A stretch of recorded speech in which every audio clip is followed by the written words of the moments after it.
السلام عليكم ورحمة الله وبركاته.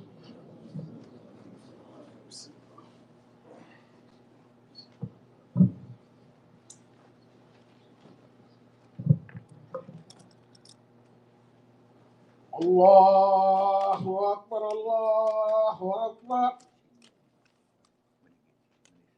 الله أكبر الله أكبر أشهد أن لا إله إلا الله أشهد أن لا إله إلا الله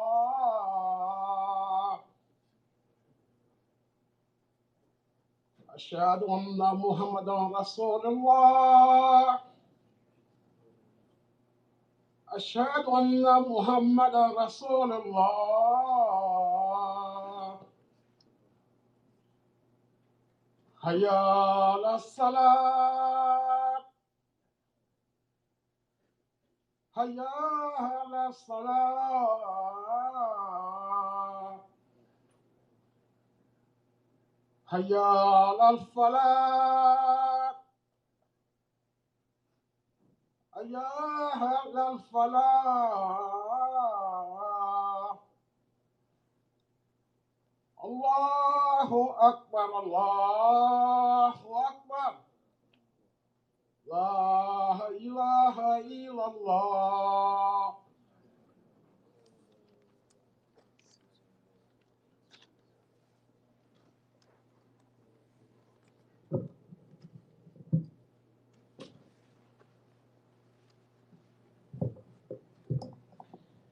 إن الحمد لله نحمده ونستعينه ونستغفره ونعوذ بالله من شرور أنفسنا وسيئات أعمالنا. من يهده الله فلا مضل له ومن يضلل فلا هادي له وأشهد أن لا إله إلا الله وحده لا شريك له وأشهد أن محمدا عبده ورسوله. يا أيها الذين آمنوا اتقوا الله حق تقاته ولا تموتن إلا وأنتم مسلمون. يا أيها الناس اتقوا ربكم الذي خلقكم من نفس واحدة وخلق منها زوجها وبث منهما رجالا كثيرا ونساء واتقوا الله الذي تساءلون به والأرحام إن الله كان عليكم رقيبا. يا أيها الذين آمنوا اتقوا الله وقولوا قولا سديدا يصلح لكم أعمالكم ويغفر لكم ذنوبكم ومن يطع الله ورسوله فقد فاز فوزا عظيما. أما بعد فإن أصدق الحديث كتاب الله وخير الهدي هدي محمد صلى الله عليه وسلم وشر الأمور محدثاتها وكل محدثة بدعة وكل بدعة ضلالة وكل ضلالة في النار. أما بعد. Brothers and sisters in Islam, in continuing with the advice of Luqman to his son, we come to the statement of Allah subhanahu wa ta'ala where he said, يا بني أقم الصلاة وأمر بالمعروف وانهى عن المنكر واصبر على ما أصابك إن ذلك من عزم الأمور. He said to his son, as Luqman was advising his son, he said, Ya bunay, O my beloved son.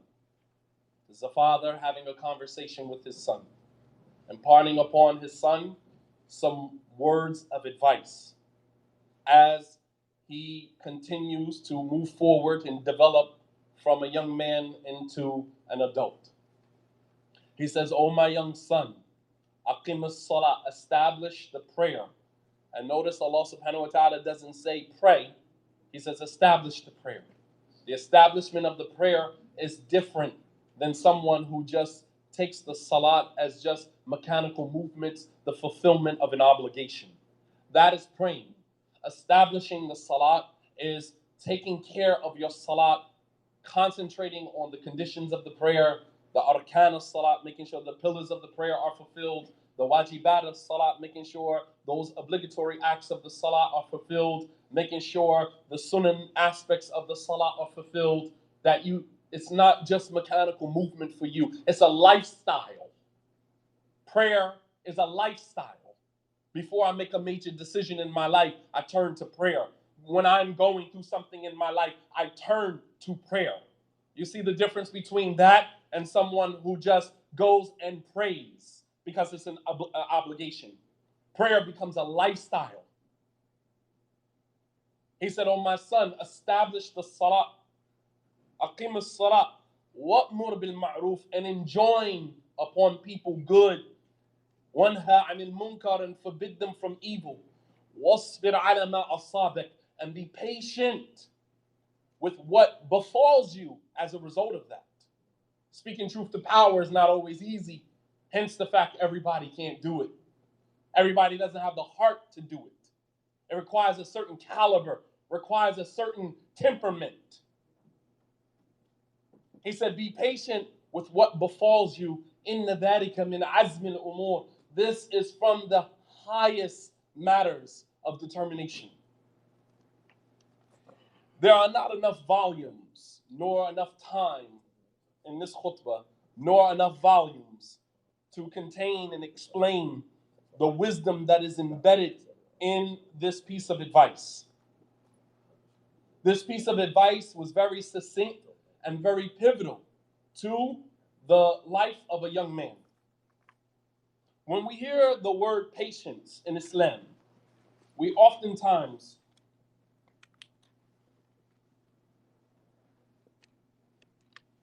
you got to do that before the Jumu'ah, inshallah, please. When we hear the word patience, we oftentimes associate it with complete stillness until the calamity that we are experiencing, the misfortune that we are experiencing somehow subsides. The individual is supposed to just sit still while everything around him is crumbling. This is usually the definition, the understanding of patience that we have. And as a result of that, many people have allowed opportunities to pass them by during their moments of calamity and misfortune and trial and tribulation. They have managed to allow opportunities, windows of opportunities to close upon them because their understanding of patience is simply sit still while your world around you is crumbling right before your eyes. However, this is not the meaning of patience when used in the vernacular or the language of the Quran and the Sunnah. Since our lives are in a constant state of evolution, as Allah subhanahu wa ta'ala says in the Quran, لَتَرْكَبُونَ طَبَقًا عَنْ طَبَقٍ, that you are going to, traverse through life one station after another. You are going to evolve one station after another. So since our lives are in complete state of evolution, it is unfathomable to believe that the definition of patience revolves around a lack of mobility, a lack of movement, inability to move, or inactivity in the face of, emotional chaos and physical catastrophe that is going on around you. This is especially true in the context of the advice of Luqman to his son of enjoining good and forbidding evil. Because when you embark on that path, you have to know that you are going to deal with backlash. The Prophet ﷺ said, "Inna a'zamul jihad kalimat al-haq inda sultan al-ja'ir." The greatest form of jihad, the greatest war that you can wage is to speak truth in the face of an oppressive tyrant, to speak truth to power. That is the greatest form of jihad. And obviously, that doesn't necessarily mean only that we're speaking truth to power, meaning to outside ills and evils, but also speaking truth to power within. Speaking truth to the vices that we all struggle with deep down inside. That is also a form of speaking truth to power. That is the greatest form of speaking truth to power. To speak truth to the vices that you have deep down inside within you. Maymun ibn Mihran, one of the great scholars of the past, he said, "As-sabr sabran, as-sabr ala al-ma'siyah, ala al-musibah, was-sabr ala al-ma'siyah, wal-afdal minha as-sabr ala al-ma'siyah." He said, as-sabr, patience, is two types. As-sabr ala al-musibah is to be patient with a calamity or misfortune that befalls you.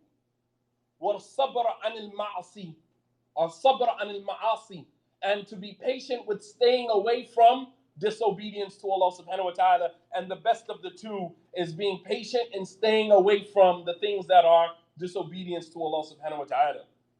In another narration, Abu Hatim al-Razi, the great scholar of hadith, he said, "As-sabr ala durub thalatha," that patience is three types.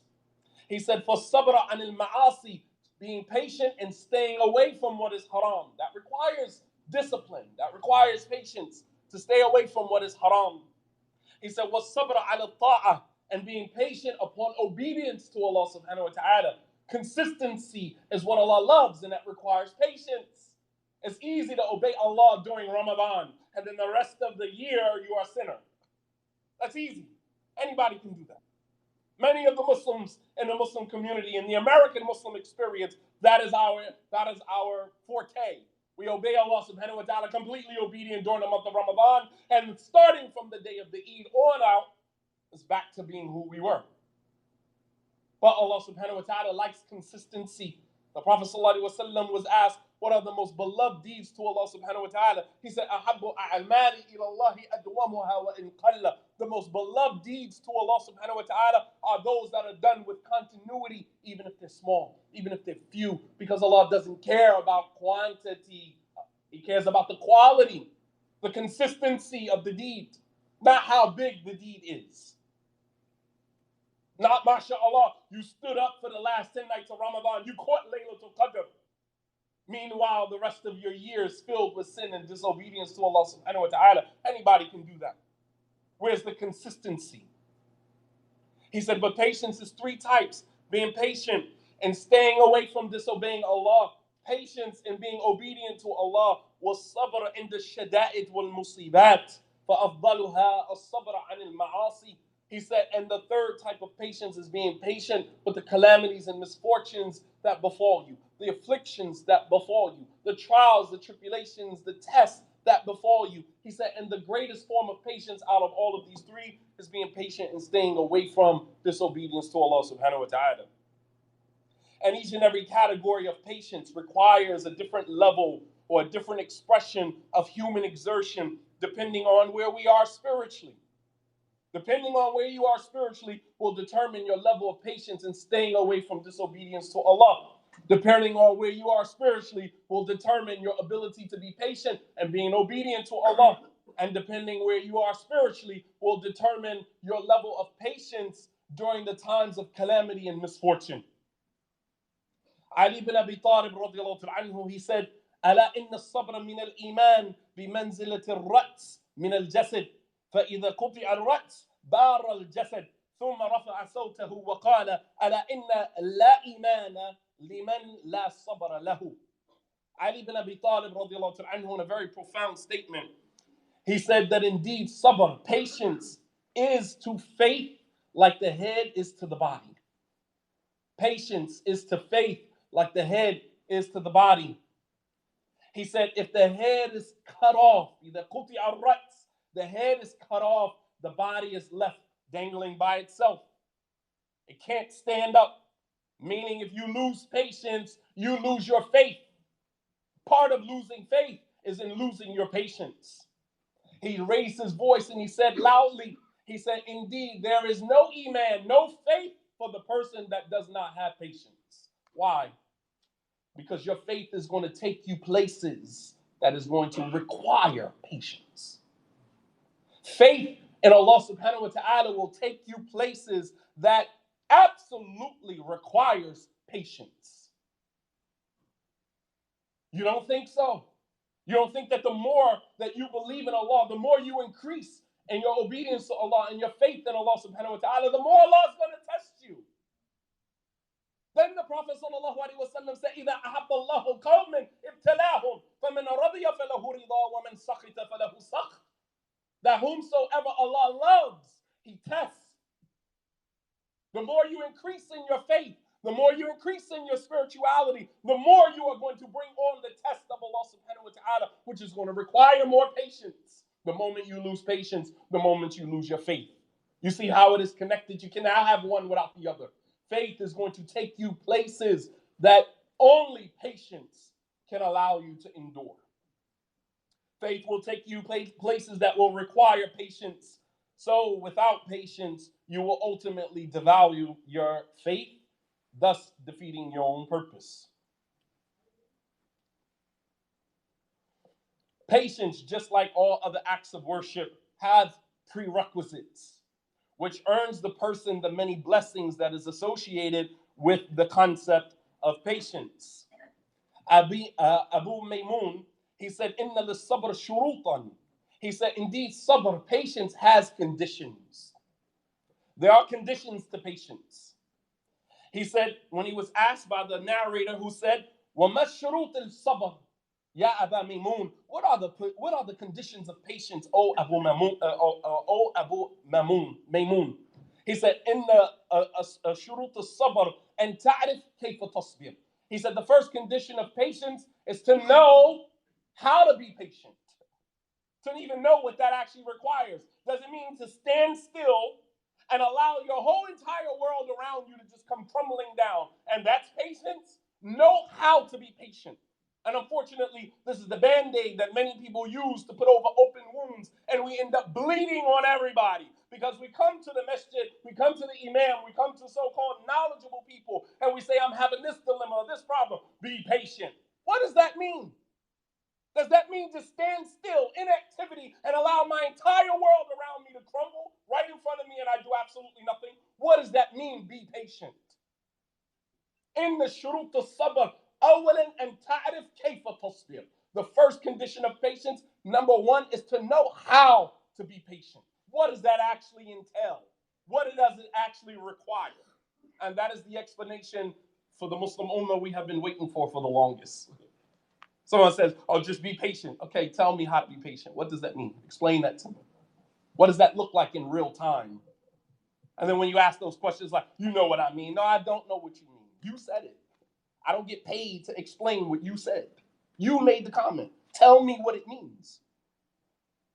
Ta'rif kayfa tasbir. Learn how to be patient. He said, number two, waliman tasbir. And who are you being patient for? Who? Who are you enduring this situation for? Is it for you so that you can, get to the end of your tunnel? Or are you doing it for Allah subhanahu wa ta'ala so you can get your reward multiplied many times over? Who are you being patient for? He said, وَمَا تُرِيدُ بِالصَّبْرِ. And what is the end goal of your patience? What are you trying to achieve by being patient with this situation? He said, وَتَحْتَسِبْ فِي ذَلِكَ وَتُحْسِنِ النِّيَّةِ فِيهِ.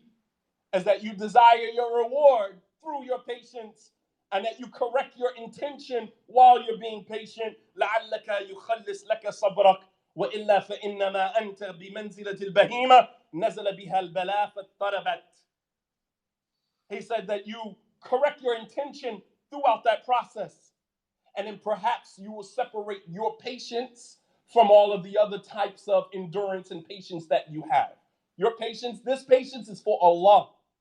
I'm doing it according to Islamic standards. I'm doing it for Allah, and the end goal is XYZ. And you'll separate that patience